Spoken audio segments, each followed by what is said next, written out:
Hello guys, કેમ છો બધા? તો હું આવી ગઈ છું મારો મિની વ્લોગ લઈને. અને આજના વ્લોગમાં એવું છે કે આપણે રસોઈ બનાવવાની જ નથી, કેમ કે મારી મમ્મીએ બધી રસોઈ બનાવી નાખી હતી એટલે.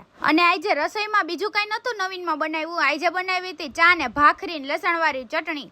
અને બહુ જ મજા આવે ચા ને ભાખરી ખાવાની. અને કેટલાક છો મારી જેમ કે જે ચા ભાખરીના લવર છો. અને પછી મારા પપ્પા જો સિંગતેલનો શીશો લેવા હે ને તોય આમાંથી આમાં નાના છોકરાને ઘણે એમ જ કર્યા રાખે છે. પછી મારા ભાઈને તો ચા ભાખરી ને બધું ડીશમાં આપણે પીરસી દઈએ ને તોય એને પહેલાં તો ફોન જ ચાલુ કરીને જોવો પડે, પછી જ એને ખાવાનું ગળે ઉતરે. પછી મેં કીધું હાલો એ બધાય ભલે જમવા બેઠા, આપણે જ કાંઈ જમવાનું નથી, કેમ કે હું કરું છું ડાયટિંગ. હું બહુ જ હમણાં જાડી પાડી થઈ ગઈ હું ને એટલે.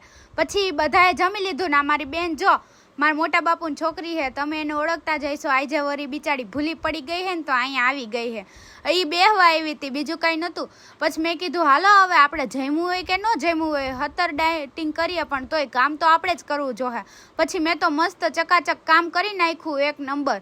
પછી આમ જો મારા મમ્મી અને મારા પપ્પા ને મારા બેન ને એ બધા બિલનો હિસાબ કરતા હતા. મારા પપ્પાને હિસાબ બહુ ફાવે ને એટલે. અને મારી મમ્મી એને આરામથી જો ટીવી સિરિયલ જોવે છે. પછી મેં કીધું એ બધા ટીવી સિરિયલ ને વાતું ચીતું કરે, મારે તો મહેનત જ કરવાની નકરી.